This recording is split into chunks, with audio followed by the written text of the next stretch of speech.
بسم اللہ الرحمن الرحیم۔ جنگ جمل کا واقعہ خلافت حضرت علی رضی اللہ تعالیٰ عنہ کے ابتدائی دور کا ایک نہایت اہم اور افسوسناک واقعہ ہے، جس میں مسلمانوں کے دو بڑے گروہ آمنے سامنے آئے۔ اس کا پس منظر، وقوع اور نتائج تاریخ اسلام کے بڑے سبق آموز ابواب میں شامل ہیں۔ پس منظر: حضرت علی رضی اللہ تعالیٰ عنہ سن 35 ہجری میں خلیفہ منتخب ہوئے۔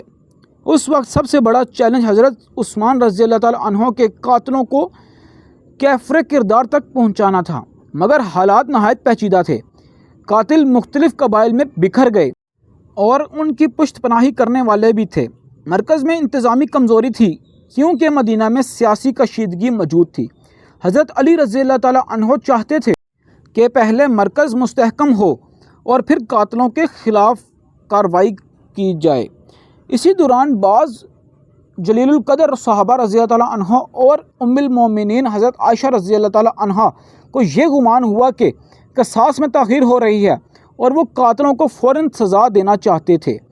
اس مقصد کے لیے حضرت طلحہ رضی اللہ تعالیٰ عنہ اور حضرت زبیر رضی اللہ تعالیٰ عنہ بھی ان کے ساتھ ہو گئے، اور حضرت عائشہ رضی اللہ تعالیٰ عنہ کا قافلہ صحرا کے سنہری ٹیلوں سے گزر رہا تھا۔ ان کے ساتھ حضرت طلحہ اور حضرت زبیر تھے۔ قافلے میں ایمان کی حرارت تھی، مگر ساتھ ہی ایک بے چینی بھی۔ ایک سوال سب کے دل میں تھا: کیا ہم وقت پر قاتلوں کو سزا دے پائیں گے؟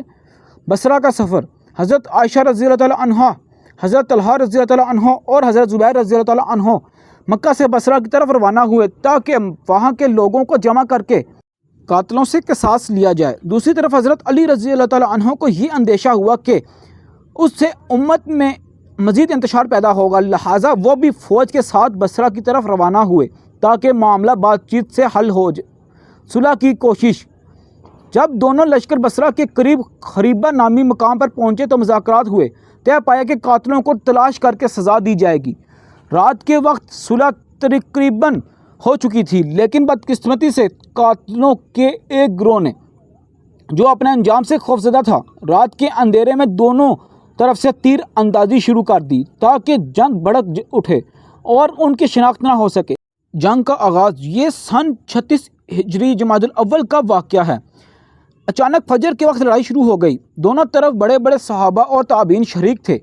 جنگ کا نام جمل اس لیے پڑا کہ حضرت عائشہ رضی اللہ تعالیٰ عنہ ایک ہودج میں اونٹ پر سوار تھیں، اور جنگ کے دوران وہ اونٹ مرکز توجہ بنا رہا۔ جو بھی اونٹ کے قریب آتا لڑائی شدت پکڑ لیتی۔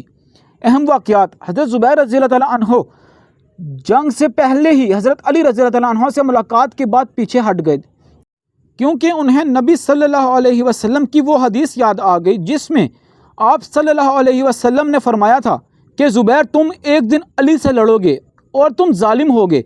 اس پر انہوں نے فوراً میدان چھوڑ دیا، مگر راستے میں ایک شخص نے شہید کر دیا۔ حضرت طلحہ رضی اللہ تعالیٰ عنہ بھی ایک تیر سے زخمی ہو کر شہید ہوئے۔ جنگ میں تقریباً 10,000 مسلمان جاں بحق ہوئے۔ ایک طرف 5,000 اور دوسری طرف بھی 5,000 کے قریب مسلمان مارے گئے۔ جنگ کا اختتام: حضرت علی رضی اللہ تعالیٰ عنہ نے حکم دیا کہ حضرت عائشہ رضی اللہ تعالیٰ عنہ کے اونٹ کو گرا دیا جائے تاکہ لڑائی ختم ہو۔ اونٹ کے گرنے کے ساتھ ہی جنگ رک گئی۔ حضرت علی رضی اللہ تعالیٰ عنہ خود حضرت عائشہ رضی اللہ تعالیٰ عنہ کے پاس گئے۔ امی، آپ کو تکلیف ہوئی، ہمیں افسوس ہے، آپ کو عزت و احترام کے ساتھ مدینہ واپس بھیجتے ہیں۔ حضرت عائشہ رضی اللہ تعالیٰ عنہ نے آنکھوں میں نمی لیے کہا، یہ سب شیطان کا دھوکہ تھا، اللہ ہمیں معاف کرے۔ حضرت علی رضی اللہ تعالیٰ عنہ نے نہایت عزت و احترام سے حضرت عائشہ رضی اللہ تعالیٰ عنہ کو بصرہ سے مدینہ روانہ کیا اور اپنے بھائی محمد بن ابی بکر کو ان کے ساتھ بھیجا۔ جنگ کے بعد دونوں طرف کے مسلمان ایک دوسرے کو بھائی سمجھتے رہے، مگر اس واقعے نے امت میں گہری خلیج ڈال دی۔ میدان میں 10,000 لاشیں بکھری تھیں، سب کے سب مسلمان۔ نتائج اور اسباق: اتحاد کی اہمیت: داخلی انتشار نے مسلمانوں کو بڑا نقصان پہنچایا۔ افواہوں اور فتنہ پرور عناصر کا کردار: قاتلوں نے صلح کو سبوتاژ کر کے خون ریزی کرائی۔ بڑے بزرگوں کی نیک نیت تھی، دونوں فریق اسلام اور عدل کے لیے کوشش کر رہے تھے، مگر حالات نے انہیں آمنے سامنے کر دیا۔ سورج ڈل چکا تھا، مگر شام کی لالی میں وہ سرخ رنگ شامل تھا جو آج بھی تاریخ کے صفحوں پر تازہ ہے۔ یہ جنگ کوئی فتح یا شکست نہیں تھی، یہ ایک زخم تھا جو امت کے دل پر لگ گیا تھا۔